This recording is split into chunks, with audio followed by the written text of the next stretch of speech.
व्यासाय भवनाशाय श्रीशाय गुणराशये हृद्याय शुद्धविद्याय मध्वाय च नमो नमः। पृथ्वीमण्डलमध्यस्थाः पूर्णबोधमतानुगाः वैष्णवा विष्णुहृदयास्तान्नमस्ये गुरून्मम। तपस्वाध्याय शुश्रूषा कृष्णपूजा रतं मुनिं विश्वेशमिष्टदं वन्दे परिव्राट् चक्रवर्तिनं। श्रीगुरुभ्यो नमः। हरि ओಂ। ಭಕ್ತಿಸುಧಾ ಎನ್ನುವಂತಹ ಯೂಟ್ಯೂಬ್ ಚಾನಲ್ನ ವತಿಯಿಂದಾಗಿ ಭಗವದ್ಗೀತೆಯ ಎಲ್ಲ ಅಧ್ಯಾಯಗಳ ಸಾರವನ್ನು ಸಂಗ್ರಹಿಸುವಂತಹ ಸಂವಾದ ರೂಪವಾಗಿರುವಂತಹ ಈ ಒಂದು ಉಪನ್ಯಾಸ ಮಾಲಿಕೆಯಲ್ಲಿ ಇವತ್ತಿನ ದಿನ 4ನೇ ಅಧ್ಯಾಯದ ಸಾರ ಸಂಗ್ರಹ ಮಾಡುವಂತಹ ಒಂದು ಈ ಸಂವಾದ ಕಾರ್ಯಕ್ರಮವನ್ನು ನಡೆಸ್ಕೊಡ್ತಾ ಇದ್ದೇವೆ. ಈ ಒಂದು ಸಂವಾದದಲ್ಲಿ ನಾನು ಪ್ರಶ್ನೆಯನ್ನು ಕೇಳಲಿಕ್ಕಿದ್ದೇನೆ, ಅದಕ್ಕೆ ಆಚಾರ್ಯರು ಉತ್ತರವನ್ನು ನೀಡಲಿಕ್ಕೆ ಇದ್ದಾರೆ. ಈ ಅಧ್ಯಾಯದಲ್ಲಿ ನಮಗೆ ಎದ್ದು ಕಾಣುವಂತಹ ಒಂದು ಅಂಶ ಅಂತ ಹೇಳಿದ್ರೆ ಅದು ಭಗವಂತ ಶ್ರೀಕೃಷ್ಣ ಉಪದೇಶ ಮಾಡಿರುವಂತಹ ಯಜ್ಞ. ಈ ಯಜ್ಞವನ್ನು ಭಗವಂತ ಉಪದೇಶ ಮಾಡ್ತಾನೆ. ಆದರೆ ಸಾಮಾನ್ಯವಾಗಿ ನಮಗೆ ಯಜ್ಞ ಅನ್ನೋ ಶಬ್ದವನ್ನು ಕೇಳಿದಾಗ ಬರುವಂತಹ ಕಲ್ಪನೆಯೇ ಬೇರೆ ಇರುತ್ತೆ. ಯಜ್ಞ ಅಂತಂದರೆ ಅನೇಕ ಋಷಿಗಳು ಎಲ್ಲರೂ ಕೂಡ ಸೇರಿ ದೊಡ್ಡ ಕುಂಡದಲ್ಲಿ ಆಹುತಿಗಳನ್ನೆಲ್ಲ ಕೊಟ್ಟು ಅವರು ಹೋಮ ಮಾಡ್ತಾ ಇದ್ದಾರೆ ಅಂತ ಹೇಳಿ ಈ ಥರ ಒಂದು ಪರಿಕಲ್ಪನೆಯೇ ನಮಗೆ ಬರುತ್ತೆ. ಅಶ್ವಮೇಧ ಯಾಗ, ವಾಜಪೇಯ ಯಾಗ, ಈ ಥರ ಒಂದು ಪರಿಕಲ್ಪನೆಯೇ ಬರುತ್ತೆ. ಆ ಒಂದು ಪರಿಕಲ್ಪನೆಯೇ ಇಟ್ಕೊಳ್ಳೋದು ಅಂತ ಆದಲ್ಲಿ ಕಲಿಯುಗದಲ್ಲಿ ಯಜ್ಞ ಅಂತನ್ನೋದು ಅಷ್ಟು ಅಪ್ರಸ್ತುತ ಅಂತ ಅನ್ನಿಸ್ಬಿಡುತ್ತೆ. ಯಾಕೆಂದರೆ ಕಲಿಯುಗದಲ್ಲಿ ಯಾಗಕ್ಕೆ ಬೇಕಾಗಿರುವಂತಹ ದ್ರವ್ಯ ಸಂಪಾದನೆ ಮಾಡೋದರಲ್ಲಾಗಲಿ, ಅದಕ್ಕೆ ಬೇಕಾಗಿರುವಂತಹ ಜ್ಞಾನ ಸಂಪಾದನೆ ಮಾಡೋದರಲ್ಲಾಗಲಿ, ಇನ್ನೆಲ್ಲ ರೀತಿ ಅನುಕೂಲಗಳನ್ನು ಸಂಪಾದನೆ ಮಾಡೋದರಲ್ಲಿ ಲೋಪದೋಷಗಳು ಇದ್ದೇ ಇರುತ್ತೆ. ಹಾಗಾಗಿ ಈ ಯಜ್ಞವನ್ನು ಭಗವಂತ ಏನು ನಿರೂಪಣೆ ಮಾಡ್ತಾನೆ ಅದು ಕಲಿಯುಗದಲ್ಲಿ ನಮಗೆ ಅಷ್ಟೊಂದು ಬೇಕಾಗಿಲ್ವೋ ಏನೋ, ನಮಗೆ ಬೇಕಾಗಿಲ್ಲದೆ ಇರುವಂತಹ ಒಂದು ಅಂಶ ಇದು ಯಾವುದೋ ಕೃಷ್ಣ ಹೇಳ್ತಾ ಇದ್ದಾನೆ ಅಂತ ಸಂಶಯ ಬರುತ್ತೆ. ಹಾಗಾಗಿ ಯಜ್ಞ ಅಂತಂದರೆ ನಿಜವಾಗ್ಲೂ ಏನು, ಯಾವ ರೀತಿ ನಾವು ಅದನ್ನು ಅರ್ಥ ಮಾಡ್ಕೊಳ್ಬೇಕು ಅಂತ ಹೇಳಿ ತಿಳಿಸ್ಕೊಡ್ಬೇಕಾಗಿ ಆಚಾರ್ಯರಲ್ಲಿ ಕೇಳ್ಕೊಳ್ತೇನೆ. ಕೃಷ್ಣಂ ವಂದೇ ಮಂಥಭಾಷಧರಂ ದಿವ್ಯಾರ್ಭಕಾಕೃತಿಂ ಶಿಖಾಬಂಧತ್ರಯೋಪೇತಂ ವೈಷ್ಮೀ ಮಧ್ವಕರಾರ್ಚಿತಂ ತಪಸ್ವಾಧ್ಯಾಯ ಶುಶ್ರೂಷಾ ಕೃಷ್ಣಪೂಜಾ ರಥಂ ಮುನಿಂ ವಿಶ್ವೇಶಮಿಷ್ಟದಂ ವಂದೇ ಪರಿವ್ರಾಟ್ ಚಕ್ರವರ್ತಿನಂ. ಮಾತರಿಶ್ವಾಚಾರ್ಯರು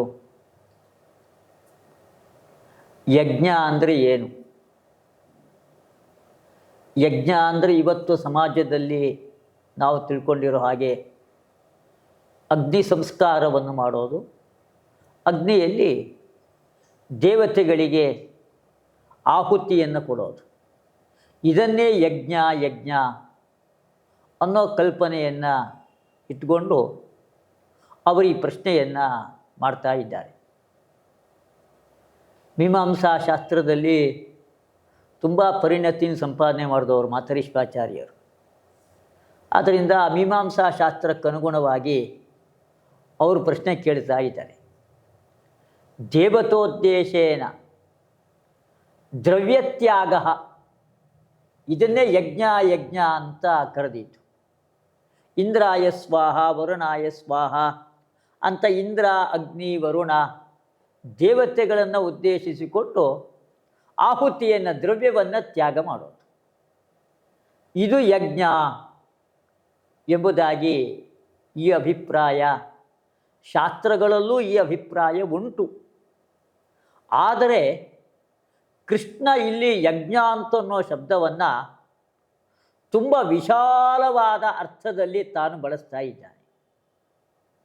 ಕೃಷ್ಣನ ಚಿಂತನೆ ಅದು ಯಾವುದೋ ಒಂದು ದೇಶ, ಒಂದು ಕಾಲ, ಅಥವಾ ಯಾವುದೋ ಒಂದು ಚಿಕ್ಕ ಉದ್ದೇಶವನ್ನೇ ಇಟ್ಕೊಂಡು ಹೊರಟಿರೋದಲ್ಲ. ತುಂಬ ವಿಶಾಲವಾದ ದೃಷ್ಟಿಕೋನದಿಂದ ಕೃಷ್ಣ ಚಿಂತನೆಯನ್ನು ಮಾಡ್ತಾನೆ. ಕೃಷ್ಣ ಇಲ್ಲೇನು ಯಜ್ಞಗಳನ್ನು ನಿರೂಪಣೆ ಮಾಡ್ತಾ ಇದ್ದಾನೆ. ಅದು ಯುದ್ಧದ ಸಂದರ್ಭದಲ್ಲಿ ಅರ್ಜುನ ಯುದ್ಧ ಮಾಡೋದಿಲ್ಲ ಅಂತ ಹೇಳಿ, ಆ ಸಂದರ್ಭದಲ್ಲಿ ಈ ಯಜ್ಞಗಳ ನಿರೂಪಣೆ, ಇದರ ಅಗತ್ಯ ಏನು ಅನ್ನೋ ಒಂದು ಪ್ರಶ್ನೆ ಸಹಜವಾಗಿ ಬರುತ್ತೆ. ಇದೆಲ್ಲ ಉತ್ತರ ಎಲ್ಲಿದೆ? ಆ ಯಜ್ಞ ಅನ್ನೋ ಶಬ್ದದ ಅರ್ಥವನ್ನು ತಿಳ್ಕೊಂಡಾಗ ನಮಗೆ ಗೊತ್ತಾಗ್ಬಿಡುತ್ತೆ. ಕೃಷ್ಣ ಹೇಳ್ತಾ ಇರೋ ಯಜ್ಞ ಇದೆಯಲ್ಲ, ಇದು ಕೇವಲ ದ್ರವ್ಯ ತ್ಯಾಗ ಅಲ್ಲ, ತ್ಯಾಗ ಅನ್ನೋ ಅರ್ಥದಲ್ಲಿ ಯಜ್ಞ ಶಬ್ದ ಇರೋದು. ಕೃಷ್ಣನ ಉದ್ದೇಶ ಒಂದು ಸುಸಂಸ್ಕೃತವಾದ ಸಮಾಜ ನಿರ್ಮಾಣ. ಸಮಾಜದಲ್ಲಿ ಯಾರಲ್ಲೂ ಕೂಡ ರಾಗದ್ವೇಷಗಳಿರಬಾರ್ದು. ಒಳ್ಳೆ ಉತ್ತಮವಾದ ಸಂಸ್ಕಾರವನ್ನು ಪ್ರತಿ ಪ್ರಜೆಗಳು ಹೊಂದಬೇಕು. ಆವಾಗ ಸುಸಂಸ್ಕೃತವಾದ ಸಮಾಜ ನಿರ್ಮಾಣ ಆಗತ್ತೆ. ಆ ಒಂದು ಉದ್ದೇಶವನ್ನು ಇಟ್ಕೊಂಡು ಕೃಷ್ಣ ಈ ಯಜ್ಞವನ್ನು ನಿರೂಪಣೆ ಮಾಡ್ತಾ ಇರೋದು. ಯಜ್ಞ ಅಂದರೆ ಏನು? ನಾನು ಆಗಲೇ ಹೇಳಿದೆ, ತ್ಯಾಗ, ಇದನ್ನೇ ಯಜ್ಞ ಅಂತ ಕರೀತಾರೆ. ಯಾವುದರ ತ್ಯಾಗ? ಅವರು ಹೇಳಿದರು ಅವಾಗಲೇ, ವಾಜಪೇಯ ಯಾಗ, ಅಶ್ವಮೇಧ ಯಾಗ, ಅಲ್ಲೆಲ್ಲ ದ್ರವ್ಯ ತ್ಯಾಗ ಎಂಬುದಾಗಿ. ಕೃಷ್ಣ ಹೇಳ್ತಾ ಇರೋ ಯಜ್ಞದಲ್ಲಿ ತ್ಯಾಗ ಅಂತ ಹೇಳಿದರೆ ದುರ್ಗುಣಗಳ ತ್ಯಾಗ. ಸದ್ಗುಣಗಳಿಂದಾಗಿ ಸುಸಂಸ್ಕೃತ ಸಮಾಜ ನಿರ್ಮಾಣ ಆಗತ್ತೆ. ಕೃಷ್ಣನ ಉದ್ದೇಶ ಅದು, ಸುಸಂಸ್ಕೃತವಾದ ಸಮಾಜದ ನಿರ್ಮಾಣ. ಅದಕ್ಕೆ ನಮ್ಮಲ್ಲಿ ದುರ್ಗುಣಗಳು ಯಾವುದೂ ಕೂಡ ಇರಬಾರ್ದು. ಆ ದುರ್ಗುಣಗಳನ್ನೆಲ್ಲವನ್ನೂ ಕೂಡ ಪರಿತ್ಯಾಗ ಮಾಡಿದಾಗ ಒಳ್ಳೆ ಉತ್ತಮವಾದ ಸಮಾಜದ ನಿರ್ಮಾಣ ಆಗತ್ತೆ. ಅದನ್ನು ಯಜ್ಞ ಅನ್ನೋ ಶಬ್ದಕ್ಕೆ ತ್ಯಾಗ ಎಂಬುದಾಗಿ ಅರ್ಥ. ತ್ಯಾಗ ಅಂದರೆ ಯಾವುದದು? ದುರ್ಗುಣಗಳ ತ್ಯಾಗ. ನಮ್ಮಲ್ಲಿವತ್ತು ಸಮಾಜದಲ್ಲಿ ಅಧಃಪತನ ಪ್ರತಿಯೊಬ್ಬ ಮನುಷ್ಯರಲ್ಲೂ ಕೂಡ ನಾವು ಕಾಣ್ತಾ ಇದ್ದೀವಿ. ಇದಕ್ಕೆ ಯಾವುದು ಮೂಲಭೂತವಾದ ಕಾರಣ? ರಾಗದ್ವೇಷವೇ ಪ್ರಧಾನವಾದ ಕಾರಣ. ಮೂಲ ಕಾರಣವಾಗಿರ್ತಕ್ಕಂಥದ್ದು ರಾಗದ್ವೇಷ. ಈ ರಾಗದ್ವೇಷಗಳನ್ನು ಪರಿತ್ಯಾಗ ಮಾಡಿದಾಗ ನಮ್ಮ ಎಲ್ಲ ಸಮಸ್ಯೆಗಳು ಪರಿಹಾರ ಆಗ್ಬಿಡುತ್ತೆ. ಆ ರಾಗದ್ವೇಷಗಳು ಇರೋದರಿಂದಾಗಿ ಇವತ್ತು ಸುಸಂಸ್ಕೃತವಾದ ಸಮಾಜದ ನಿರ್ಮಾಣ ಆಗ್ತಾ ಇಲ್ಲ. ನಾವು ಯಜ್ಞದಲ್ಲಿ ಅಂದರೆ ನಮ್ಮಲ್ಲಿರ್ತಕ್ಕಂತಹ ರಾಗದ್ವೇಷಗಳು ಏನಿದೆ ಅದೆಲ್ಲವನ್ನೂ ಕೂಡ ಪರಿತ್ಯಾಗ ಮಾಡಬೇಕು. ಆವಾಗ ದೋಷಗಳೇ ಇಲ್ಲ. ಆವಾಗ ಸುಸಂಸ್ಕೃತವಾದ ಸಮಾಜ ನಿರ್ಮಾಣ ಆಗತ್ತೆ. ಆದ್ದರಿಂದ ಕೃಷ್ಣ ಇಲ್ಲಿ ನಿರೂಪಣೆ ಮಾಡ್ತಾ ಇರ್ತಕ್ಕಂಥದ್ದು ಯಜ್ಞ ಅಂತ ಹೇಳಿದ್ರೆ ತ್ಯಾಗದ ಮನೋಭಾವ. ಮನುಷ್ಯ ತ್ಯಾಗದ ಮನೋಭಾವವನ್ನು ಬಳಸ್ಕೊಳ್ಬೇಕು. ಗೀತೆಯ ಬಗ್ಗೆ ಒಂದು ಮಾತಿದೆ. ಯಾರೋ ಒಬ್ಬ ಸಂತರಲ್ಲಿ ಪ್ರಶ್ನೆ ಕೇಳಿದ್ನಂತೆ. ಎಲ್ಲರೂ ಗೀತೆ ಗೀತೆ ಗೀತೆ ಅಂತ ಹೇಳ್ತಾರೆ, ನಾನು ಸಂಸ್ಕೃತ ಭಾಷೆ ಓದಿಲ್ಲ, ನನಗೆ ಗೀತೆ ನನಗೆ ಅರ್ಥ ಆಗೋದಿಲ್ಲ, ಗೀತೆಯ ಅಭಿಪ್ರಾಯ ಏನು, ನನಗೆ ಎರಡೇ ವಾಕ್ಯದಲ್ಲಿ ಹೇಳ್ರಿ ಅಂತ ಅವನ ಒಬ್ಬ ಸಂತರ ಹತ್ರ ಬಂದು ಕೇಳಿದ್ದಂತೆ. ಅವರು ಹೇಳಿದ್ರಂತೆ, ಗೀತೆ ಗೀತೆ ಗೀತೆ ಗೀತೆ ಅಂತ 100 ಸಲ ಹೇಳು ಅಂತ ಹೇಳಿದ್ರಂತೆ. ಅವನು ಹೇಳ್ತಾ ಕುತ್ಕೊಂಡ, ಗೀತಾ ಗೀತಾ ಗೀತಾ ಗೀತಾ ಗೀತಾ, ಅದು ತ್ಯಾಗ ತ್ಯಾಗ ತ್ಯಾಗ ಅಂತ ಹೋಯಿತು. ಇದೇ ಗೀತೆಯ ಸಂದೇಶ ಎಂಬುದಾಗಿ ಕೃಷ್ಣ ನಿರೂಪಣೆ ಮಾಡಿರ್ತಕ್ಕಂತಹ ತ್ಯಾಗ, ಆ ಯಜ್ಞ ಅಂದರೆ ಇದೇ ತ್ಯಾಗ. ಇವತ್ತೇನು ಈ ಯುದ್ಧ ನಡೀತಾ ಇದೆ, ಕೌರವರ ಪಾಂಡವರ ಮಧ್ಯೆ ನಡೀತಾ ಇರತಕ್ಕಂತಹ ಯುದ್ಧ ಇದು. ಕೇವಲ ಕೌರವ ಪಾಂಡವರು ಮಾತ್ರ ಅಲ್ಲ, ಆಗಿನ ಕಾಲದಲ್ಲಿ ಎಲ್ಲ ದೇಶ ವಿದೇಶಗಳ ರಾಜರುಗಳು ಕೂಡ ಈ ಯುದ್ಧದಲ್ಲಿ ಭಾಗವಹಿಸಿದ್ದಾರೆ. ಆದ್ದರಿಂದ ಎಲ್ಲರೂ ಭಾಗವಹಿಸಿರ್ತಕ್ಕಂತಹ ಇದೊಂದು ವಿಶ್ವ ಯುದ್ಧ ಇದು. ಆ ಯುದ್ಧ ನಡೀತಾ ಇರೋದು ಯಾಕೆ? ತ್ಯಾಗದ ಮನೋಭಾವ ಇಲ್ಲ. ಯಾರೂ ಕೂಡ ಸದ್ಗುಣಗಳನ್ನು ಅಳವಡಿಸ್ಕೊಳ್ತಾ ಇಲ್ಲ, ದುರ್ಗುಣಗಳೇ ತುಂಬಿಕೊಂಡಿದೆ. ಆದ್ರಿಂದಾಗಿ ಸದ್ಗುಣ ದುರ್ಗುಣಗಳ ಮಧ್ಯೆ ನಡೀತಾ ಇರತಕ್ಕಂತಹ ಯುದ್ಧ ಈ ಪಾಂಡವರು ಕೌರವರ ಮಧ್ಯೆ ನಡೀತಾ ಇರತಕ್ಕಂತಹ ಯುದ್ಧ. ಆ ದುರ್ಗುಣಗಳನ್ನು ತ್ಯಾಗ ಮಾಡಿದಾಗ, ಕೈ ಬಿಟ್ಟಾಗ ಸದ್ಗುಣ ಎಂಬುದು ಮಾತ್ರ ಉಳಿಯುತ್ತೆ. ಆವಾಗ ಸುಸಂಸ್ಕೃತವಾದ ಸಮಾಜದ ನಿರ್ಮಾಣ ಆಗತ್ತೆ ಅಂತ ಕೃಷ್ಣ ಈ ಉದ್ದೇಶದಿಂದ ಅನೇಕ ವಿಧವಾದ ಯಜ್ಞಗಳನ್ನು ಇಲ್ಲಿ ನಿರೂಪಣೆ ಮಾಡ್ತಾ ಇದ್ದಾನೆ. ಆಚಾರ್ಯರು ಯಜ್ಞ ಶಬ್ದಕ್ಕೆ ನಾವು ತುಂಬ ಸಂಕುಚಿತವಾದ ಅರ್ಥವನ್ನು ಇಟ್ಕೊಂಡಿರೋದ್ರಿಂದಾಗಿ ಈ ಒಂದು ಪ್ರಶ್ನೆ ನಮಗೆ ಬರ್ತಾ ಇದೆ. ಆದರೆ ತ್ಯಾಗ ಅನ್ನುವಂತಹ ವಿಶಾಲವಾದ ಅರ್ಥವನ್ನು ಇಟ್ಟುಕೊಂಡಾಗ ಪ್ರಾಯ ಆವಾಗ ಕಲಿಯುಗಕ್ಕೆ ಹೆಚ್ಚು ಪ್ರಸ್ತುತ ಅನಿಸುತ್ತೆ. ಕಲಿಯುಗಕ್ಕೆ ಅಪ್ರಸ್ತುತ ಅನಿಸಿದ್ದು ಕಲಿಯುಗಕ್ಕೆ ಹೆಚ್ಚು ಪ್ರಸ್ತುತ ಅನಿಸುವಂತೆ ಆಚಾರ ಉತ್ತರವನ್ನು ಕೊಟ್ಟರು. ಇದೇ ಅಧ್ಯಾಯದಲ್ಲಿ ಕೃಷ್ಣ ಈ ಯಜ್ಞಗಳನ್ನು ನಿರೂಪಣೆ ಮಾಡುವಾಗ ಅನೇಕ ರೀತಿಯ ಯಜ್ಞಗಳನ್ನು ಹೇಳ್ತಾ ಹೋಗ್ತಾನೆ. ದ್ರವ್ಯಯಜ್ಞ, ತಪೋಯಜ್ಞ, ಸ್ವಾಧ್ಯಾಯ ಯಜ್ಞ ಅಂತ ಹೇಳಿ ಅನೇಕ ವಿಧವಾದ ಯಜ್ಞಗಳನ್ನು ಹೇಳ್ತಾನೆ. ಅದರಲ್ಲಿ ಇನ್ನೂ ಒಂದು ಯಜ್ಞವನ್ನು ಹೇಳ್ತಾನೆ, ಜ್ಞಾನಯಜ್ಞ ಅಂತ ಹೇಳಿ. ಈ ಜ್ಞಾನಯಜ್ಞ ಅಂತಂದರೆ ಜ್ಞಾನವನ್ನು ಸಂಪಾದನೆ ಮಾಡುವುದು, ಅದು ಒಂದು ಯಜ್ಞ ಅನ್ನೋ ಭಾವನೆಯಿಂದ ನಾವು ಸ್ವೀಕಾರ ಮಾಡಬಹುದು. ಆದರೆ ಭಗವಂತ ಒಂದು ಮಾತನ್ನು ಇಲ್ಲಿ ಹೇಳ್ತಾನೆ, ಸರ್ವಂ ಕರ್ಮಾಖಿಲಂ ಪಾರ್ಥ ಜ್ಞಾನೇ ಪರಿಸಮಾಪ್ಯತೆ ಅಂತ ಹೇಳಿ. ಅಂದರೆ ನಾವು ಏನೇ ಕರ್ಮಗಳನ್ನು ಮಾಡಿದ್ರೂ ಅದರ ಅಂತಿಮ ಫಲ ಯಾವುದು ಅಂತಂದರೆ ಜ್ಞಾನ ಆಗಿರುತ್ತೆ. ಆರಂಭ ಹೇಗಾದರೂ ಇರಲಿ, ಅದರ ಅಂತ್ಯ ಮಾತ್ರ ಜ್ಞಾನದಲ್ಲಿ ಆಗಿರಬೇಕು ಅಂತ ಹೇಳಿ ಭಗವಂತನ ಮಾತು. ಮತ್ತು ನಹಿ ಜ್ಞಾನೇನ ಸದೃಶಂ ಪವಿತ್ರಮಿಹ ವಿದ್ಯತೆ ಅಂತ ಹೇಳಿ ಅತ್ಯಂತ ಪವಿತ್ರವಾಗಿರೋದು ಜ್ಞಾನ ಅನ್ನೋ ಮಾತನ್ನು ಕೂಡ ಭಗವಂತ ಹೇಳ್ತಾನೆ. ಹೀಗೆ ಭಗವಂತನಿಗೆ ಈ ಒಂದು ಜ್ಞಾನ ಯಜ್ಞದ ಬಗ್ಗೆ ಅಷ್ಟೊಂದು ವಿಶೇಷವಾದ ಪ್ರೀತಿ ಇದ್ದಲ್ಲಿ, ಎಲ್ಲ ಯಜ್ಞಗಳಲ್ಲಿ ಜ್ಞಾನ ಯಜ್ಞವೇ ತುಂಬ ಪ್ರಶಸ್ತವಾಗಿದೆ, ಶ್ರೇಷ್ಠವಾಗಿದೆ ಅಂತನ್ನೋದು ಭಗವಂತನಿಗೆ ಮನಸ್ಸಿನಲ್ಲಿ ಇದ್ದದ್ದೇ ಆದಲ್ಲಿ ಅದನ್ನೇ ಮಾಡಿ ಅಂತ ಭಗವಂತ ಉಪದೇಶ ಮಾಡಬೇಕು. ಈಗ ನಾವು ಪ್ರಾಕ್ಟಿಕಲ್ಲಾಗಿ ನಾವು ನೋಡಿದಾಗ ನಮಗೆ ಅನೇಕ ಉಪವಾಸಗಳನ್ನು ಮಾಡೋದು, ನೇಮ ನಿಷ್ಠೆಗಳನ್ನು ಮಾಡೋದು, ಬೆಳಗ್ಗೆ ಎದ್ದು ಬೇಗ ಚಳಿಯಾಗಿ ಸ್ನಾನ ಮಾಡೋದು, ಇಷ್ಟೆಲ್ಲ ಕಷ್ಟ ಯಾಕೆ? ಅದ್ರ ಬದಲು ಕೂಡ ನಾವು ಹೇಗಿದ್ರೂ ಕೃಷ್ಣನ ಮನಸ್ಸಿನಲ್ಲಿರೋದು ಜ್ಞಾನಯಜ್ಞ ಅಂತ ಅನ್ನೋದೇ ಆದಮೇಲೆ ಅದೇ ಪ್ರಶಸ್ತ ಅಂತ ಇದ್ದಾಗ ಅದೇ ನಮಗೂ ಸುಲಭ ಅಂತ ಅನಿಸುತ್ತೆ. ನಾವೆಲ್ಲ ಒಂದು ಕಡೆ ಕೂತ್ಕೊಂಡು ಚೆನ್ನಾಗಿ ಓದೋಣ ಸಾಕು. ಓದೋದು ಮಾತ್ರ ದೊಡ್ಡ ಶ್ರೇಷ್ಠವಾಗಿರುವಂತಹ ಯಜ್ಞ, ಎಲ್ಲಕ್ಕಿಂತ ಅದೇ ಪವಿತ್ರ ಅಂತ ಸಹಜವಾಗಿ ನಮಗೆ ಅನಿಸುತ್ತೆ. ಮತ್ತು ಕೃಷ್ಣನಾದರೂ ಕೂಡ ಪ್ರಶಸ್ತವಾಗಿರುವಂಥದ್ದು ಜ್ಞಾನಯಜ್ಞ ಅಂತ ಆದಮೇಲೆ ಉಳಿದಿದ್ದೆಲ್ಲ ಅಪ್ರಶಸ್ತ ಅಂತ ಆದಮೇಲೆ ಅದನ್ನು ಯಾಕೆ ಹೇಳಬೇಕಾಗಿತ್ತು? ಯಾಕೆಂದರೆ ನಾವು ನಮ್ಮ ಮಕ್ಕಳ ಏಳಿಗೆಯನ್ನು ಬಳಸುವಾಗ ಯಾವುದು ತುಂಬ ಒಳ್ಳೆಯದು ಅನಿಸುತ್ತೋ, ಯಾವುದು ಪ್ರಶಸ್ತ ಅನಿಸುತ್ತೋ ಅದನ್ನು ಮಾಡಿ ಅಂತ ಮಕ್ಕಳಿಗೆ ಆಗ್ರಹ ಪಡಿಸ್ತೀವಿ ಹೊರತು ಯಾವುದು ಅಪ್ರಶಸ್ತವೋ, ಯಾವುದು ಅಂಥ ಫಲಕಾರಿ ಅಲ್ವೋ ಅದನ್ನು ನಾವು ಯಾರೂ ಕೂಡ ಬಯಸೋದಿಲ್ಲ. ಮತ್ತೆಲ್ಲ ಮಾಡಿ ಕೊನೆಗೆ ನೀನು ಏನು ಮಾಡಬೇಕು ಅಂದರೆ ಜ್ಞಾನಕ್ಕೆ ಪರ್ಯವಸಾನ ಹೊಂದಬೇಕು ಅಂತ ಅನ್ನೋದಾದರೆ ನೇರವಾಗಿ ಆ ಜ್ಞಾನಕ್ಕೆ ಕೈ ಹಾಕಬಹುದು, ಜ್ಞಾನ ಸಂಪಾದನೆಯನ್ನೇ ಮಾಡಬಹುದು. ಇದು ಎಲ್ರಿಗೂ ಕೂಡ ತುಂಬ ಖುಷಿ ಕೊಡುವಂತಹ ವಿಷಯವೂ ಕೂಡ ಹೌದು. ಯಾವ ಕಾಯ ಕ್ಲೇಶ ಏನೂ ಇಲ್ಲದೇನೆ ಆರಾಮಾಗಿ ಓದ್ತಾ ಕೂತ್ಕೊಳ್ಬಹುದು ಅಂತ ಅನ್ನೋದು ಖುಷಿಯ ಸಂಗತಿ ಅಂತಾಗಿದ್ದಾಗ ಅದನ್ನೇ ಯಾಕೆ ಭಗವಂತ ನೇರವಾಗಿ ಉಪದೇಶ ಮಾಡಲಿಲ್ಲ?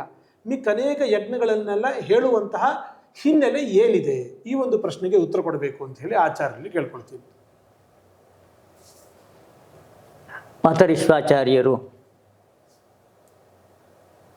ಕೃಷ್ಣನ ಧೋರಣೆ ಏನು ನಮ್ಗೆ ಅರ್ಥ ಆಗ್ತಾ ಇಲ್ಲ. ಯಾಕೆಂದರೆ ಜ್ಞಾನಯಜ್ಞವನ್ನೇ ಶ್ರೇಷ್ಠ ಅಂತ ಹೇಳಿ ಅದೇ ನಿಜವಾದ ಮಾರ್ಗ ಅಂತ ಕೃಷ್ಣ ಅದನ್ನು ನಿರೂಪಣೆ ಮಾಡಿದ. ಹಂಗಾರೆ ಅದೇ ನಿಜವಾದ ಮಾರ್ಗ, ಜ್ಞಾನ ಮಾರ್ಗವೇ ಶ್ರೇಷ್ಠ, ಜ್ಞಾನಯಜ್ಞವೇ ಅತ್ಯುತ್ತಮವಾದದ್ದು ಅಂತ ಕೃಷ್ಣನ ಧೋರಣೆ ಇರೋದಾದರೆ ಉಳಿದ ಯಜ್ಞಗಳ ಅವಶ್ಯಕತೆ ಏನಿದೆ? ಉಳಿದ ಯಜ್ಞಗಳನ್ನು ಕೃಷ್ಣ ವಿಧಾನ ಮಾಡಬೇಕಾಗಿತ್ತ? ಅದನ್ನೆಲ್ಲ ಹೇಳೋದರ ಅಗತ್ಯ ಏನಿದೆ ಅಂತ ಮಾತರಿಶ್ವಾಚಾರ್ಯರು ಪ್ರಶ್ನೆಯನ್ನು ಕೇಳ್ತಾ ಇದ್ದಾರೆ. ಉಳಿದ ಯಜ್ಞಗಳ ಅವಶ್ಯಕತೆಯೂ ಇದೆ.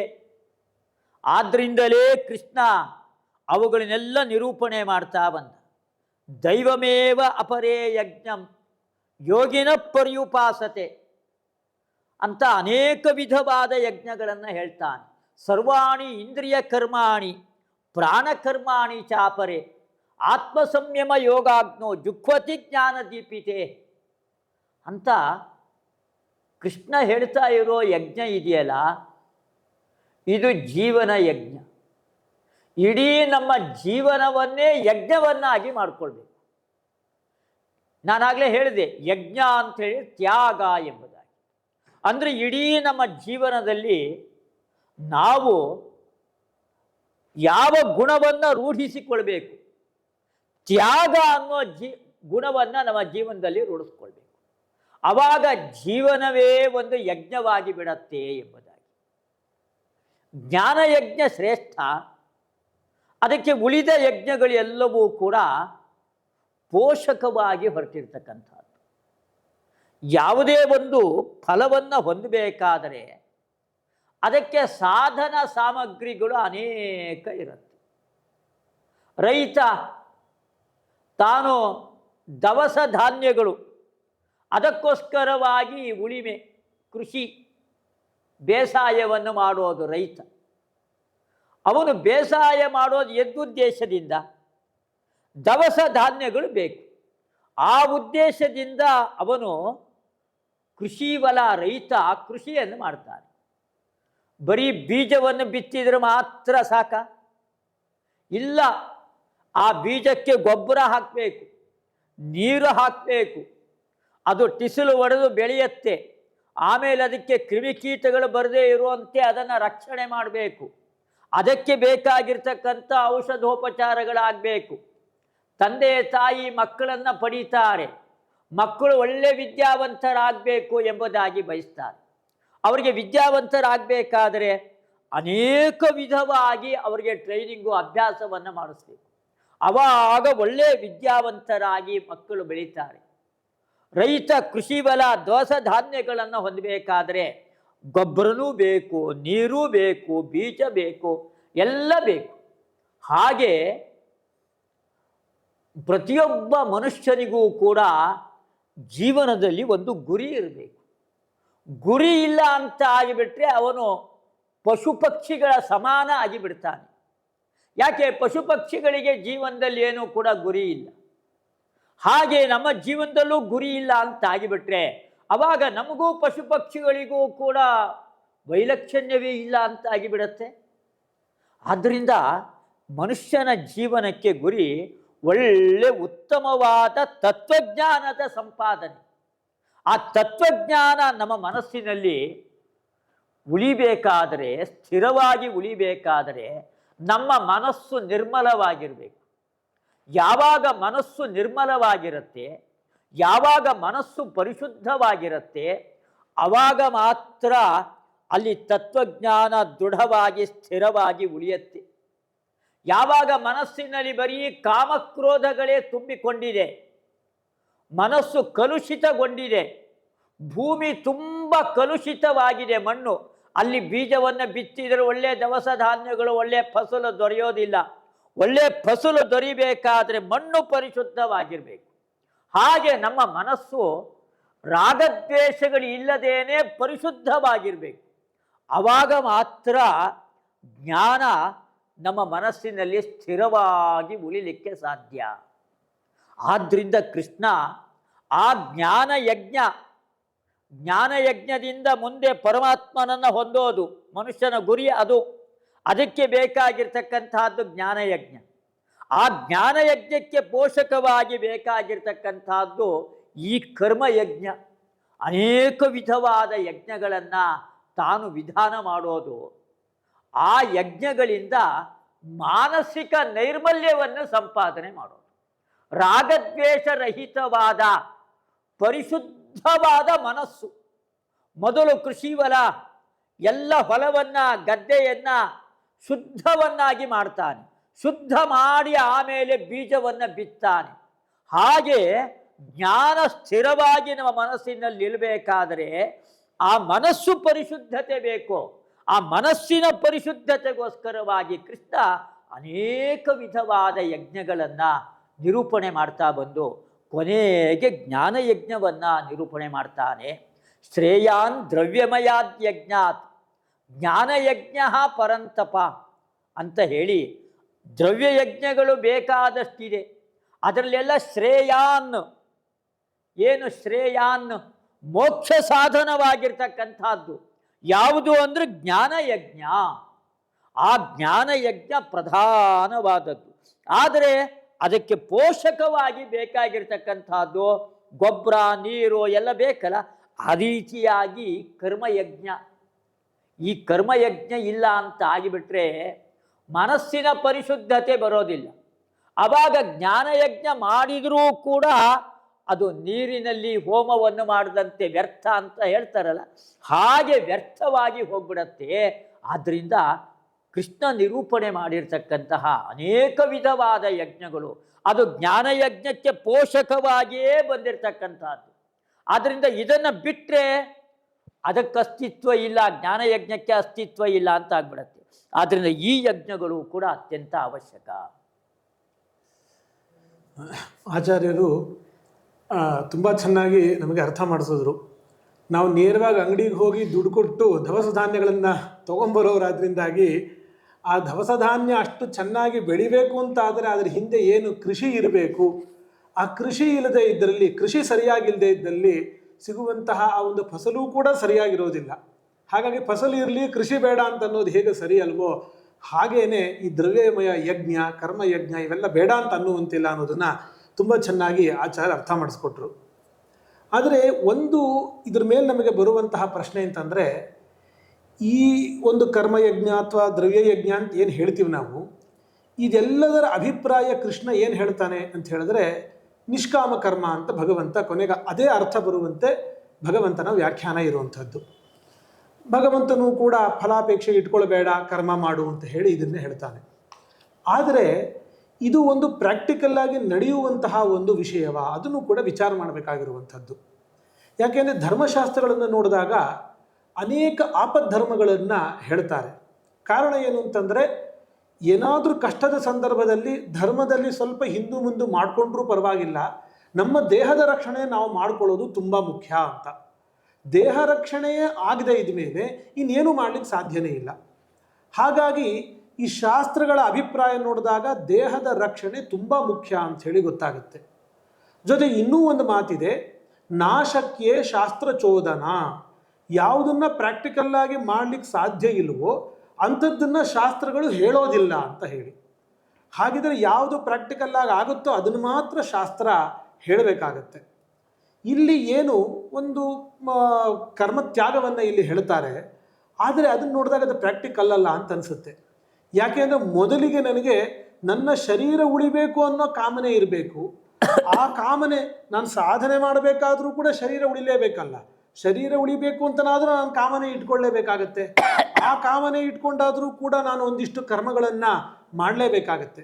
ಹಾಗಾಗಿ ಈ ಒಂದು ಫಲತ್ಯಾಗ ಅಂತ ಎಲ್ಲ ಹೇಳಿರೋದು ಹೇಗೆ ಕಾಣಿಸ್ತಾ ಇದೆ ಅಂತಂದರೆ, ಪ್ರಾಕ್ಟಿಕಲ್ ಅಲ್ಲ, ನನ್ನ ಶರೀರನೇ ನಾಶ ಆಗಲಿಕ್ಕೆ ಕಾರಣ ಆಗೋ ರೀತಿ ಒಂದು ಯಾವುದೋ ಒಂದು ಉಪಾಯವನ್ನು ಹೇಳ್ತಾ ಇರುವಂತೆ ಕಾಣಿಸ್ತಾ ಇದೆ.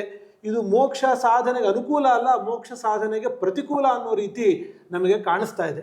ಹಾಗಾಗಿ ಕೃಷ್ಣನ ಅಭಿಪ್ರಾಯ ಏನು ಅಂತ ತಿಳಿಸ್ಕೊಡ್ಬೇಕಾಗಿ ಪ್ರಾರ್ಥನೆ. ಮಾತರಿಶ್ವಾಚಾರ್ಯರು ನಿಷ್ಕಾಮ ಕರ್ಮ ಕೃಷ್ಣ ಬೋಧನೆ ಮಾಡಿದ್ದು ಇದು ಅಸಂಗತ. ಯಾಕೆ ಅಂದರೆ ಶರೀರ ಮಾಧ್ಯಮ ಖಲು ಧರ್ಮ ಸಾಧನಂ. ಶರೀರ ಇದ್ದರೆ ಆಮೇಲೆ ನಿಷ್ಕಾಮ ಕರ್ಮ ಮಾಡಬಹುದು. ನಾಳೆ ಶರೀರವೇ ನಾಶವಾಗ್ಬಿಟ್ರೆ ಆವಾಗ ಯಾವ ಕರ್ಮಾಚರಣೆಯೂ ಸಾಧ್ಯ ಇಲ್ಲ. ಆದ್ದರಿಂದ ನಮ್ಮ ಶರೀರ ರಕ್ಷಣೆಗೋಸ್ಕರವಾಗಿ ಸಕಾಮ ಕರ್ಮವನ್ನು ನಾವು ಮಾಡಲೇಬೇಕು. ಸಕಾಮ ಕರ್ಮವನ್ನೇ ಮಾಡಬಾರ್ದು, ಬರೀ ನಿಷ್ಕಾಮ ಕರ್ಮವನ್ನೇ ಮಾಡಬೇಕು ಅಂತ ಕೃಷ್ಣ ಬೋಧನೆ ಮಾಡ್ತಾ ಇದ್ದಾನೆ. ಆದ್ದರಿಂದ ಈ ನಿಷ್ಕಾಮ ಕರ್ಮ, ಈ ಕೃಷ್ಣನ ಸಿದ್ಧಾಂತ ಏನಿದೆ, ಇದು ನಮ್ಮನ್ನು ಜೀವನದಿಂದ ವಿಮುಖರನ್ನಾಗಿ ಮಾಡಿಬಿಡುತ್ತೆ. ಆದ್ದರಿಂದ ಇದು ಸಮಂಜಸ ಅಲ್ಲ ಕೃಷ್ಣನ ಈ ವಾದ ಅಂತ ಮಾತರಿಶ್ವಾಚಾರ್ಯರ ಪ್ರಶ್ನೆ, ಅಭಿಪ್ರಾಯ ಹೀಗೆ ಅಂತ ನಾನು ಅಂದ್ಕೊಂಡಿದ್ದೀನಿ. ಅದೇ ಅಲ್ವಾ? ಹೌದು. ಹಾಂ, ಕೃಷ್ಣ ತುಂಬ ಜೀವನಕ್ಕೆ ಮಹತ್ವವನ್ನು ಕೊಟ್ಟಿರೋನು. ಯಾರೂ ಜೀವನದಿಂದ ವಿಮುಖರಾಗಿ ಓಡಿ ಹೋಗ್ಬಿಡ್ರಿ ಅನ್ನೋ ಪಲಾಯನವಾದವನ್ನು ಕೃಷ್ಣ ಯಾವತ್ತೂ ಬೋಧನೆ ಮಾಡೋದಿಲ್ಲ. ಕೃಷ್ಣ ನಿಷ್ಕಾಮ ಕರ್ಮವನ್ನು ಬೋಧನೆ ಮಾಡ್ತಾ ಇರೋದ್ರ ಉದ್ದೇಶ ಏನು? ನಾನು ಆಗಲೇ ಹೇಳಿದೆ, ಸುಸಂಸ್ಕೃತವಾದ ಸಮಾಜ ನಿರ್ಮಾಣ ಆಗಬೇಕು. ಇವತ್ತು ಸಮಾಜದಲ್ಲಿ ಏನು ಇವತ್ತು ಕಾಣಿಸ್ತಾ ಇದೆ, ತುಂಬ ವೈಷಮ್ಯ, ರಾಗದ್ವೇಷಗಳು, ಅವ್ರನ್ನ ಕಂಡ್ರೆ ಇವ್ರಿಗಾಗೋದಿಲ್ಲ, ಇವ್ರನ್ನ ಕಂಡ್ರೆ ಅವ್ರಿಗಾಗಲ್ಲ, ತುಂಬ ಸಂಕುಚಿತವಾದ ಸ್ವಭಾವ, ಇದು ಈ ಅತೃಪ್ತಿಯ ವಾತಾವರಣ. ಮನುಷ್ಯನಿಗೆ ಇವತ್ತು ಸರ್ಕಾರ ಆ ಗ್ಯಾರಂಟಿ ಈ ಗ್ಯಾರಂಟಿ ಅಂತ ಬೇಕಾದಷ್ಟು ಕೊಡ್ತಾ ಇದೆ. ಕೊಟ್ಟರೂ ಕೂಡ ಮನುಷ್ಯನಿಗೆ ತೃಪ್ತಿ ಇಲ್ಲ, ಅತೃಪ್ತಿ ಮನುಷ್ಯನನ್ನು ಕಾಡ್ತಾ ಇದೆ. ಈ ಅತೃಪ್ತಿ ಅಂತನ್ನೋದು ಸಮಾಜದಲ್ಲಿ ತುಂಬ ದೊಡ್ಡ ಕ್ಯಾನ್ಸರ್ ರೋಗದಂತೆ ಇದು ಬೆಳೀತಾ ಇದೆ. ಆದ್ದರಿಂದ ಸುವ್ಯವಸ್ಥಿತವಾದ ಸಮಾಜ ನಿರ್ಮಾಣ ಆಗ್ತಾ ಇಲ್ಲ. ಆದರೆ ಮನುಷ್ಯ ಹೇಗೆ ಬಾಳಬೇಕು, ಆ ಜೀವನದ ಒಂದು ಕ್ರಮವನ್ನು ಕೃಷ್ಣ ಇಲ್ಲಿ ಬೋಧನೆ ಮಾಡ್ತಾ ಇರೋದು ನಿಷ್ಕಾಮ ಕರ್ಮದ ಮೂಲಕವಾಗಿ. ಅವನು ಸಕಾಮ ಕರ್ಮವನ್ನು ಮಾಡಲೇಬೇಡ್ರಿ ಅಂತ ಅವನು ಹೇಳೋದಿಲ್ಲ. ಆದರೆ ಜೀವನದಲ್ಲಿ ಒಂದು ತೃಪ್ತಿ ಇರಲಿ, ಸಾಕು ಎಂಬುದಾಗಿ ಅನ್ನಿಸ್ಬೇಕು. ಇನ್ನೂ ಬೇಕು, ಇನ್ನೂ ಬೇಕು, ಇನ್ನೂ ಬೇಕು ಎಂಬುದಾಗಿ, ಆ ಎಷ್ಟು ಕೊಟ್ಟರೂ ಕೂಡ ಸಾಲದು ಸಾಲದು ಅಂತನೋ ಅತೃಪ್ತಿಯ ವಾತಾವರಣ ಸಮಾಜದಲ್ಲಿ ಇರಬಾರ್ದು. ಅದಕ್ಕೊಂದು ಮಿತಿ ಇರಬೇಕು ಪ್ರತಿಯೊಂದಕ್ಕೂ ಕೂಡ. ಕೃಷ್ಣ ಹೇಳೋದು ಇದನ್ನು, ನಿಮ್ಮ ಆಸೆ ಆಕಾಂಕ್ಷೆಗಳಿಗೆ ಒಂದು ಮಿತಿ ಇರಲಿ, ಇದು ಕೃಷ್ಣ ಹೇಳ್ತಾ ಇರ್ತಕ್ಕಂಥದ್ದು. ಅವನು ಹೇಳ್ತಾನೆ, ನಿರಾಶೀ ಯಥಚಿತ್ತಾತ್ಮ ತ್ಯಕ್ತ ಸರ್ವಪರಿಗ್ರಹ ಶಾರೀರಂ ಕೇವಲಂ ಕರ್ಮ ಕುರ್ವನ್ನಾಪ್ನೋತಿ ಕಿಲ್ಬಿಷಂ. ಕಿಲ್ಬಿಷಂ ನ ಆಪ್ನೋತಿ. ಅವನು ದೇಹ ರಕ್ಷಣೆಗೋಸ್ಕರವಾಗಿ, ಈ ದೇಹ ಪೋಷಣೆಗೋಸ್ಕರವಾಗಿ ಎಷ್ಟು ಬೇಕೋ ಅಷ್ಟನ್ನು ಆಸೆ ಪಡು. ಅದು ಆಸೆ ಪಟ್ಟರೆ ಅದು ದೋಷ ಅಲ್ಲ. ಕುರುವನ್ನ ಆಪ್ನೋತಿ ಕಿಲ್ಬಿಷಂ, ಅವನಿಗೆ ಪಾಪ ಅಂಟೋದಿಲ್ಲಂತೆ.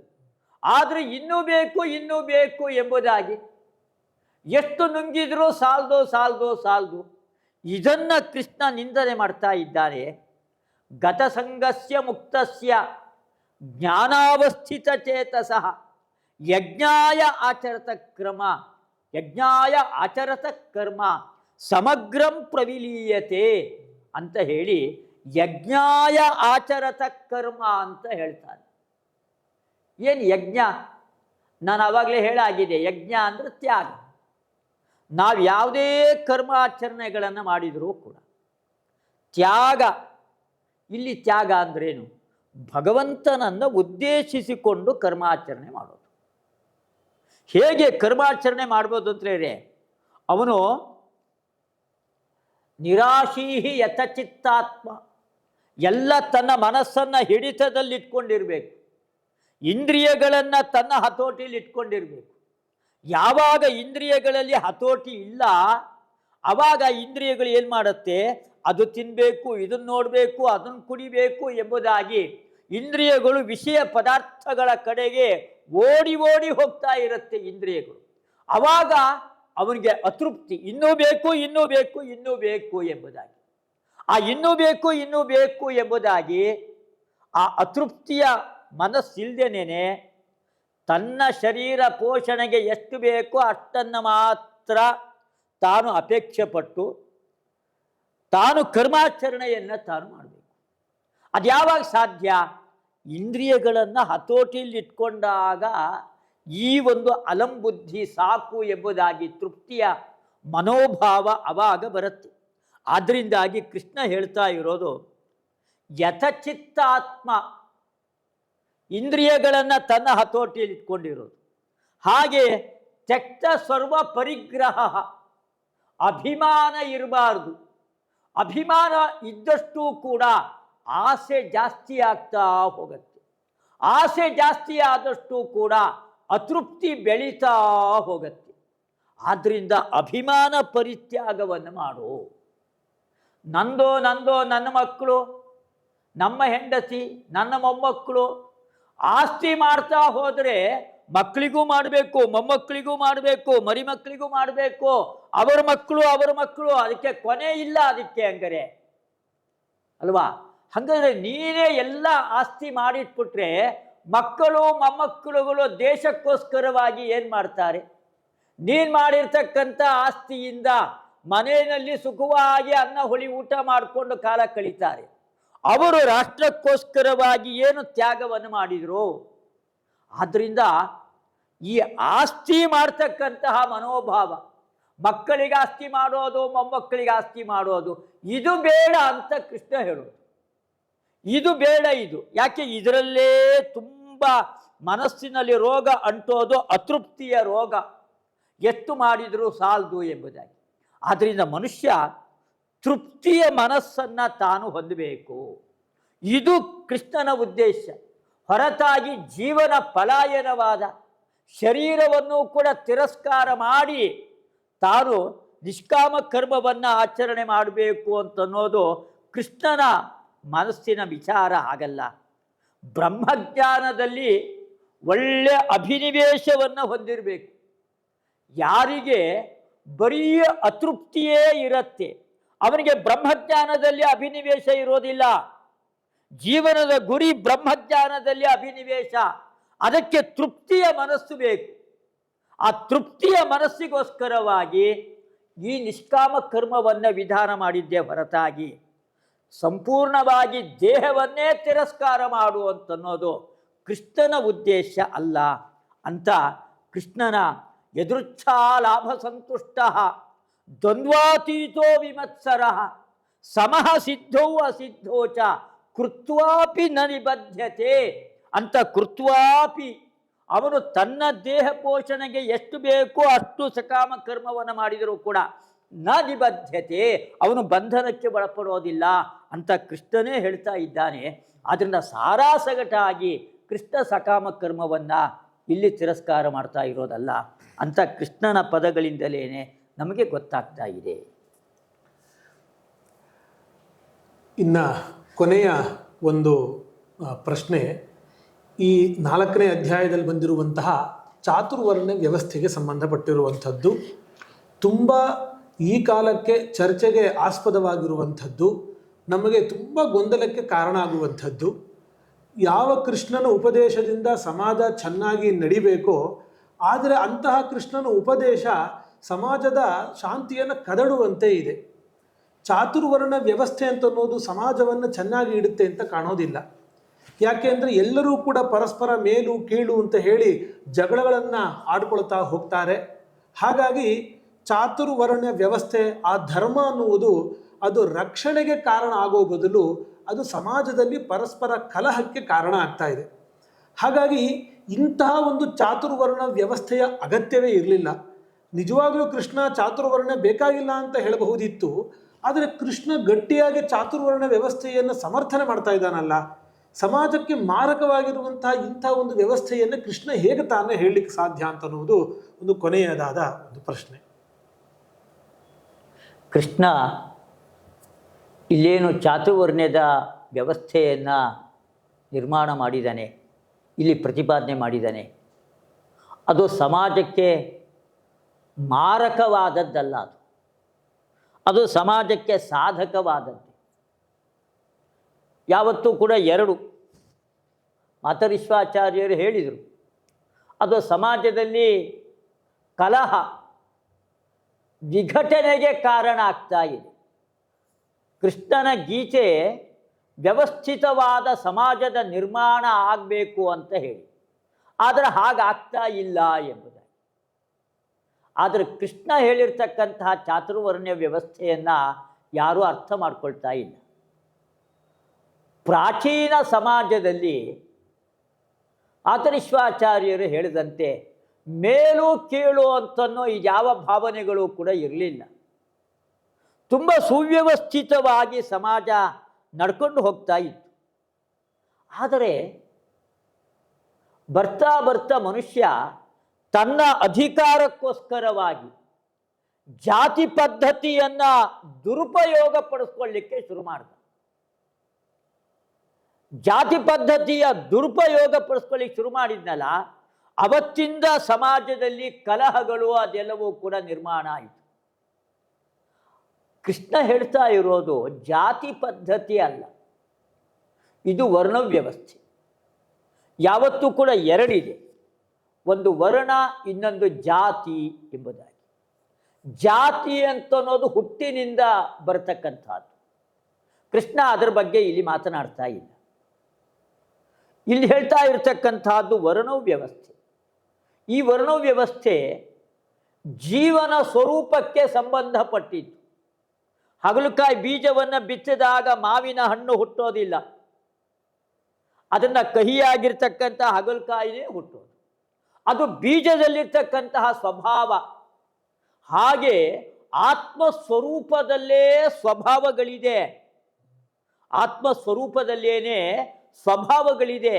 ಆ ಸ್ವಭಾವಕ್ಕನುಗುಣವಾಗಿ ಕೃಷ್ಣ ಚಾತುರ್ವರ್ಣ್ಯಂ ಮಯಾ ಸೃಷ್ಟಂ ಎಂಬುದಾಗಿ ಆ ಚಾತುರ್ವರ್ಣ್ಯದ ವ್ಯವಸ್ಥೆಯನ್ನು ಇಲ್ಲಿ ಕೃಷ್ಣ ಹೇಳ್ತಾ ಇರೋದು, ಹೊರತಾಗಿ ಜಾತಿ ಪದ್ಧತಿಯ ಬಗ್ಗೆ ಅಲ್ಲ.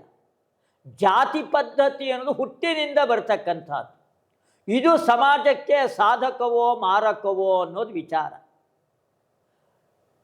ಔಪಾಧಿಕೋ ಬ್ರಾಹ್ಮಣಾದಿ ಶಮಾದ್ಯೈರೇವ ಭಿದ್ಯತೆ ಅಂತ ಆಚಾರ್ಯರು ಗೀತಾ ತಾತ್ಪರ್ಯದಲ್ಲಿ ಕೃಷ್ಣ ಹೇಳಿರ್ತಕ್ಕಂತಹ ಈ ಚಾತುರ್ವರ್ಣ್ಯದ ವ್ಯವಸ್ಥೆ, ಇದ್ರ ಬಗ್ಗೆ ಒಳ್ಳೆ ಬೆಳಕನ್ನು ಆಚಾರ್ಯರು ಚೆಲ್ಲಿದ್ದಾರೆ.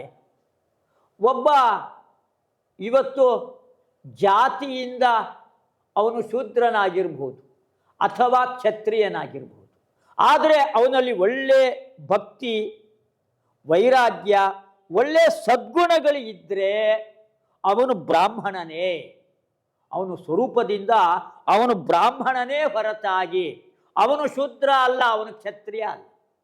ಒಬ್ಬ ಬ್ರಾಹ್ಮಣ ಜಾತಿಯಿಂದ ಬ್ರಾಹ್ಮಣನಾಗಿದ್ದಾನೆ, ಆದರೆ ಅವನಲ್ಲಿ ಯಾವ ಸದ್ಗುಣಗಳಿಲ್ಲ, ಅವನಲ್ಲಿ ಭಕ್ತಿ ಇಲ್ಲ, ವೈರಾಗ್ಯ ಇಲ್ಲ, ತ್ಯಾಗದ ಭಾವನೆ ಇಲ್ಲ, ಏನು ಸದ್ಗುಣಗಳೇ ಇಲ್ಲ. ಬ್ರಾಹ್ಮಣ ಜಾತಿಯಲ್ಲಿ ಹುಟ್ಟಿದ್ದಾನೆ, ಆದರೆ ಅವನು ಸ್ವರೂಪತಃ ಬ್ರಾಹ್ಮಣ ಅಲ್ಲ, ಅವನು ಬ್ರಾಹ್ಮಣ ಅಲ್ಲ ಅಂತ. ಯಾರಲ್ಲಿ ಒಳ್ಳೆಯ ಗುಣಗಳಿದೆ ಅವನು ಬ್ರಾಹ್ಮಣ ಎಂಬುದಾಗಿ. ಇದೆಲ್ಲ ಸ್ವರೂಪಕ್ಕೆ ಸಂಬಂಧಪಟ್ಟಿರ್ತಕ್ಕಂತಹ ವ್ಯವಸ್ಥೆ. ಅದನ್ನು ಕೃಷ್ಣ ಇಲ್ಲಿ ಹೇಳ್ತಾ ಇರೋದು, ಹೊರತಾಗಿ ಜಾತಿಗೆ ಸಂಬಂಧಪಟ್ಟ ವ್ಯವಸ್ಥೆಯನ್ನು ಕೃಷ್ಣ ಇಲ್ಲಿ ಹೇಳ್ತಾ ಇರೋದೆಲ್ಲ. ಈ ಜಾತಿ ಅಂತನ್ನೋದು ಬೇಕಾ ಅಥವಾ ಬೇಡವೋ ಎಂಬುದಾಗಿ ಪ್ರಾಚೀನರು ಇದನ್ನು ಸಮಾಜದ ವ್ಯವಸ್ಥೆಗೋಸ್ಕರವಾಗಿ ಇದನ್ನು ಮಾಡಿದ್ದು. ಇದೊಂದು ಸಾಮಾಜಿಕ ವ್ಯವಸ್ಥೆ. ಯಾವತ್ತು ಸಮಾಜದಲ್ಲಿ ಶ್ರೇಣೀಕರಣ ಇದು ಎಲ್ಲ ದೇಶದಲ್ಲೂ ಎಲ್ಲ ಕಾಲದಲ್ಲೂ ಇರತಕ್ಕಂಥದ್ದು. ಇವತ್ತು ಬಿಸಿ ರಕ್ತದ ಯುವಕರು ಮಾತನಾಡ್ತಕ್ಕಂಥದ್ದನ್ನ ಕಿವಿಗೊಟ್ಟು ನೀವೆಲ್ಲ ಕೇಳಿರಬಹುದು. ಎಲ್ಲಿ ಹೆಚ್ಚು ಹಣ ಬರುತ್ತೆ ನಾವು ಅಲ್ಲಿಗೆ ಹೋಗೋಣ ಎಂಬುದಾಗಿ. ಹಣದ ಬೆನ್ನೆತ್ತಿ ಹೋಗ್ತಾ ಇರತಕ್ಕಂಥದ್ದು ಯುವ ಸಮಾಜ. ನಾವು ರಾಜಕಾರಣಿಗಳಾದರೆ ಕೋಟಿಗಟ್ಟಲೆ ದುಡ್ಡನ್ನು ಸಂಪಾದನೆ ಮಾಡಬಹುದು, ಅದನ್ನು ಚೆನ್ನಾಗಿ ನಾವು ರಕ್ಷಣೆಯನ್ನು ಮಾಡಬಹುದು ಎಂಬುದಾಗಿ. ರಾಜಕಾರಣಿಗಳಾಗಬೇಕು ಅಥವಾ ಚಲನಚಿತ್ರ ಕ್ಷೇತ್ರಕ್ಕೆ ಹೋಗಬೇಕು, ಬೇಕಾದಷ್ಟು ದುಡ್ಡು ಮಾಡಬಹುದು. ಹೀಗೆ ಸಮಾಜದ ಯುವಕರುಗಳು ದುಡ್ಡಿನ ಬೆನ್ನತ್ತಿ ಹೋಗ್ತಾ ಇರೋದು ಎಲ್ಲಿ ಹಣ ಸಿಗತ್ತೋ ಅಲ್ಲಿಗೆ ಹೋಗಬೇಕು ಎಂಬುದಾಗಿ. ಹಾಗಾದರೆ ಎಲ್ಲರೂ ಕೂಡ ಎಲ್ಲಿ ಹಣ ಸಿಗತ್ತೋ ಅದೇ ವೃತ್ತಿ ನಿಜವಾದ ವೃತ್ತಿ ಅಂತ ಎಲ್ಲರೂ ಅಲ್ಲಿಗೆ ಹೋಗಿಬಿಟ್ರೆ ನಾಳೆ ಹಳ್ಳಿಲಿ ಇದ್ದುಕೊಂಡು ವ್ಯವಸಾಯ ಮಾಡೋನು ಯಾರು? ಯಾರು ವ್ಯವಸಾಯ ಮಾಡೋರೇ ಇಲ್ಲ, ದವಸ ಧಾನ್ಯಗಳಿಲ್ಲ, ಎಲ್ಲರೂ ಉಪವಾಸದಿಂದ ಸಾಯಬೇಕಾಗತ್ತೆ. ಆದ್ದರಿಂದ ಹಳ್ಳಿಗಳಲ್ಲಿ ಇದ್ದುಕೊಂಡು ವ್ಯವಸಾಯ ಮಾಡ್ತಕ್ಕಂಥ ಒಂದು ಸಮಾಜವೂ ಬೇಕು. ವೈದ್ಯಕೀಯ ತಂತ್ರಜ್ಞಾನ ಅದಕ್ಕೋಸ್ಕರವಾಗಿ ಜ್ಞಾನ ಕ್ಷೇತ್ರದಲ್ಲಿ ಕೆಲಸ ಮಾಡ್ತಕ್ಕಂಥವರು ಬೇಕು. ದೇಶದ ರಕ್ಷಣೆ ಅದಕ್ಕೆ ಸೈನಿಕರುಗಳು ಬೇಕು. ರಾಜ್ಯದ ದೇಶದ ಒಳಗಿನ ರಕ್ಷಣೆಗೋಸ್ಕರವಾಗಿ ರಕ್ಷಣಾ ಭಟರುಗಳು, ಪೊಲೀಸ್ ವ್ಯವಸ್ಥೆ ಬೇಕು. ಹೀಗೆ ವಿವಿಧವಾದ ವ್ಯವಸ್ಥೆಗಳು ಬೇಕು. ಈ ವಿವಿಧವಾದ ವ್ಯವಸ್ಥೆಗಳಿಗೋಸ್ಕರವಾಗಿ ಪ್ರಾಚೀನರು ಇದನ್ನು ವ್ಯವಸ್ಥೆ ಮಾಡಿದರು. ಇವರೆಲ್ಲರೂ ಕೂಡ ಜ್ಞಾನ ಮಾರ್ಗದಲ್ಲಿ ಹೋಗಲಿ. ಇವರಿಗೆ ವೈದ್ಯಕೀಯ, ತಂತ್ರಜ್ಞಾನ, ದಾನ ಧರ್ಮಾದಿಗಳು, ಯಜ್ಞಯಾಗಾದಿಗಳು ಮಾಡ್ತಕ್ಕಂಥದ್ದು ಒಂದು ವರ್ಗ. ಕ್ಷತ್ರಿಯರು ದೇಶದ ರಕ್ಷಣೆಗೋಸ್ಕರವಾಗಿ ಕಟಿಬದ್ಧರಾಗಿ ಅವರು ನಿಲ್ಲಬೇಕು, ಅದು ಒಂದು ಸಮಾಜ, ಅದೊಂದು ವ್ಯವಸ್ಥೆ. ಹೀಗೆ ಸಾಮಾಜಿಕ ವ್ಯವಸ್ಥೆಗೋಸ್ಕರವಾಗಿ ಪ್ರಾಚೀನರು ಇದನ್ನು ಮಾಡಿದ್ದು. ಆದರೆ ಆಮೇಲೆ ಅಧಿಕಾರದಲ್ಲಿರ್ತಕ್ಕಂತಹ ಮಂದಿ ಅಧಿಕಾರ ನಮ್ಮಲ್ಲಿಯೇ ಉಳಿಬೇಕು, ಬೇರೆಯವರಿಗೆ ಅಧಿಕಾರ ಹಸ್ತಾಂತರ ಆಗಬಾರ್ದು, ಅದಕ್ಕೋಸ್ಕರವಾಗಿ ಜಾತಿ ಪದ್ಧತಿಯನ್ನು ದುರುಪಯೋಗ ಪಡಿಸ್ಕೊಂಡ್ರು. ಆದ್ದರಿಂದಾಗಿ ಸಮಾಜದ ವ್ಯವಸ್ಥೆಗಳೆಲ್ಲ ಹಾಳಾಯಿತು. ಸಮಾಜದ ವ್ಯವಸ್ಥೆ ಹಾಳಾಗಿದೆ ಮಾತ್ರ ಅಲ್ಲ, ಮಾದರಿಶ್ವಾಚಾರ್ಯರು ಹೇಳಿದಂತೆ ಕಲಹ, ವಿಘಟನೆ ಅದು ಉಂಟಾಗಲಿಕ್ಕೆ ಕಾರಣ ಆಯಿತೆ ಹೊರತಾಗಿ ಮೂಲತಃ ಜಾತಿ ವ್ಯವಸ್ಥೆ ಅನ್ನೋದೇನಿದೆ ಅದು ಸಮಾಜದ ಸುವ್ಯವಸ್ಥೆಗೆ ಕಾರಣವಾಗಿರ್ತಕ್ಕಂಥ ಅತ್ಯುತ್ತಮವಾದ ವ್ಯವಸ್ಥೆ. ಈ ಶ್ರೇಣೀಕರಣ ಅನ್ನೋದು ಯಾವ ದೇಶದಲ್ಲಿಲ್ಲ, ಯಾವ ಸಮಾಜದಲ್ಲಿಲ್ಲ. ಎಲ್ಲ ದೇಶದಲ್ಲೂ ಇದೆ, ಎಲ್ಲ ಸಮಾಜದಲ್ಲೂ ಇದೆ. ಯಾಕೆ ಇದನ್ನು ಪ್ರಾಚೀನರು ಮಾಡಿದ್ದು? ಸಮಾಜದ ಸುವ್ಯವಸ್ಥೆಗೋಸ್ಕರವಾಗಿ. ಆದ್ದರಿಂದ ಅದು ಮಾರಕ ಅಲ್ಲ ಎಂಬುದಾಗಿ ನಾವು ಅದರ ಬಗ್ಗೆ ಚೆನ್ನಾಗಿ ಯೋಚನೆ ಮಾಡಿದಾಗ ಅದನ್ನು ತಿಳ್ಕೊಳ್ಬಹುದು.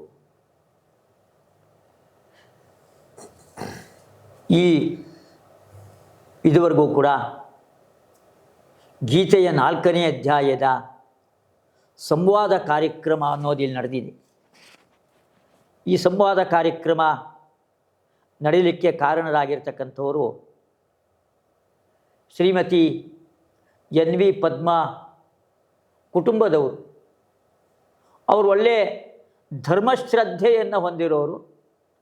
ಅವರಿಗೆ ಇಂತಹ ಜ್ಞಾನ ಪ್ರಸಾರದ ಕಾರ್ಯದಲ್ಲಿ ಬಹಳ ಆಸಕ್ತಿ, ಶ್ರದ್ಧೆ. ಆದ್ದರಿಂದ ನಮ್ಮ ತಂದೆ ತಾಯಿ ಅವರ ಹೆಸರಲ್ಲಿ ಈ ಒಂದು ಜ್ಞಾನ ಕಾರ್ಯ ನಡಿಬೇಕು, ಆ ತತ್ವಜ್ಞಾನದ ಕಾರ್ಯದಿಂದ ನಮ್ಮ ತಂದೆ ತಾಯಿಯವರಿಗೆಲ್ಲರಿಗೂ ಕೂಡ ಸದ್ಗತಿ ಆಗಬೇಕು ಅನ್ನೋ ಒಂದು ಒಳ್ಳೆಯ ಉದಾತ್ತವಾದ ಉದ್ದೇಶವನ್ನು ಇಟ್ಟುಕೊಂಡು ಈ ಸಂವಾದ ಕಾರ್ಯಕ್ರಮವನ್ನು ನಡೆಸಬೇಕು ಅಂತ ಅವರ ಮಕ್ಕಳು, ಅವರ ಕುಟುಂಬದವರು ಎಲ್ಲರೂ ನಿರ್ಧಾರವನ್ನು ಮಾಡಿದ್ದಾರೆ. ಅವರಿಗೆ ಶ್ರೀಕೃಷ್ಣ ಪರಮಾತ್ಮ ಸದ್ಗತಿಯನ್ನು ಆ ತಂದೆ ತಾಯಿಯೇ ಅವರಿಗೆ ಕರುಣಿಸ್ಲಿ. ಅವರ ಮಕ್ಕಳು, ಅವರ ಕುಟುಂಬದವರು ಏನಿದ್ದಾರೆ ಅವರಿಗೆಲ್ಲರಿಗೂ ಕೂಡ ಒಳ್ಳೆ ಮಂಗಳವನ್ನು ಕೃಷ್ಣ ಪರಮಾತ್ಮ ಉಂಟು ಮಾಡಲಿ ಅಂತ ಈ ಸಮಯದಲ್ಲಿ ಪ್ರಾರ್ಥನೆಯನ್ನು ಮಾಡ್ತಾ, ಭಕ್ತಿ ಸುಧಾ ಚಾನೆಲ್ನವರು ಪ್ರತಿ ವರ್ಷವೂ ಕೂಡ ಅವರು ಯಾವಾಗಲೂ ಯಾವುದಾದ್ರೂ ಕಾರ್ಯಕ್ರಮಗಳನ್ನು ನಡೆಸ್ತಾ ಇರ್ತಾರೆ. ಹಾಗೆ ಗೀತೆಯ ಬಗ್ಗೆ ಪ್ರತಿ ವರ್ಷವೂ ಕೂಡ ಅನೇಕ ವಿದ್ವಾಂಸರುಗಳಿಂದ ಸಂವಾದ ಕಾರ್ಯಕ್ರಮ, ಅನೇಕ ಪೀಠಾಧಿಪತಿಗಳಿಂದ ಗೀತೆಯ ಸಂದೇಶ, ಹೀಗೆ ವಿಧ ವಿಧವಾದ ಕಾರ್ಯಕ್ರಮಗಳನ್ನು ಮಾಡ್ತಾ ಆಚಾರ್ಯರು ಏನಿರು ತತ್ವಜ್ಞಾನದ ಪ್ರಸಾರ ಅದೇ ಬ್ರಾಹ್ಮಣನಿಗೆ ಶ್ರೇಷ್ಠವಾದ ಕರ್ತವ್ಯ ಅಂತ ಏನು ಹೇಳಿದರೆ, ಆಚಾರ್ಯರ ಸಂದೇಶಕ್ಕನುಗುಣವಾಗಿ ಈ ಒಂದು ಭಕ್ತಿ ಸುಧಾ ಅಂತಲೇ ಹೆಸರನ್ನು ಇಟ್ಬಿಟ್ಟಿದ್ದಾರೆ. ಸುಧಾ ಅಂದರೆ ಅಮೃತ. ಯಾರ್ಯಾರು ಅಮೃತವನ್ನು ಬಯಸ್ತಾರೆ, ತತ್ವಜ್ಞಾನ ಪಿಪಾಸುಗಳು, ಅವರಿಗೆಲ್ಲರಿಗೂ ಕೂಡ ಒಳ್ಳೆ ಜ್ಞಾನಾಮೃತವನ್ನು ಉಣಿಸ್ತಕ್ಕಂತಹ ಒಂದು ಒಳ್ಳೆ ಸೇವಾ ಕಾರ್ಯವನ್ನು ಈ ಭಕ್ತಿ ಸುಧಾ ಚಾನಲ್ನವರು ಮಾಡ್ತಾ ಇದ್ದಾರೆ. ಅವ್ರಿಗೂ ಕೂಡ ಕೃಷ್ಣನ ಅನುಗ್ರಹವನ್ನು ಪ್ರಾರ್ಥನೆ ಮಾಡ್ತಾ ನಮ್ಮ ಈ ಸಂವಾದವನ್ನು ಗುರುಗಳ ಒಳಗಡೆಗೆ ಅಂತರ್ಯಾಮಿಯಾದ ಮಧ್ವಾಂತರ್ಗತ ಗೋಪಾಲಕೃಷ್ಣನಿಗೆ ಕೃಷ್ಣಾರ್ಪಣ ಮಸ್ತು ಅಂತ ಅರ್ಪಣೆ ಮಾಡ್ತಾ ಇದ್ದೀವಿ.